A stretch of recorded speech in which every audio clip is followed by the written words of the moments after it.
พี่น้องครับเลือกตั้งย้ำใดกะย่าสิเครียดสิสังกันย่าสิผิดกันเด้อคนไทยเฮาให้ฮักกันแพงกันให้คิดเอาใจเพิ่นใส่ใจโตเห็นเลือกตั้งย้ำใดแบ่งกันเป็นพรรคเป็นฝ่ายใจบ่กว้างเด้กันผู้ใดแบ่งพรรคแบ่งพวกแบ่งเป็นพรรคเป็นฝ่าย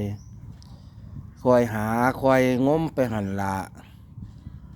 อย่าสิแบ่งอย่าสิเครียดอย่าสิเว้าเพื่อนกันเจ้า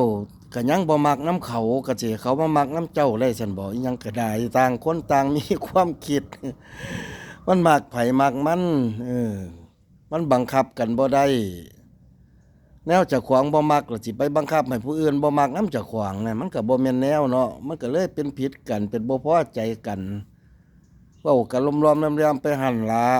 ผู้หาก็หาไปหาเสียงก็ได้ฮอดยามเขียดก็เสียงผู้ใดหลายก็ได้นั่นคือบุญวาสนาบุญพาวาสนาทรงก็จังได้เป็นได้อิหยังก็ได้บ่แม่นว่าทุกคนต้องมานำข่อยต้องไปนำข่อยอย่างเดียวโอ้ยมันบ่แม่นให้คิดกว้างๆคันผู้ใดแบ่งพรรคแบ่งพวกกันนั่นคิดแคบจังซั่นนั่นบ่เป็นตาเป็นผู้นำเด้อ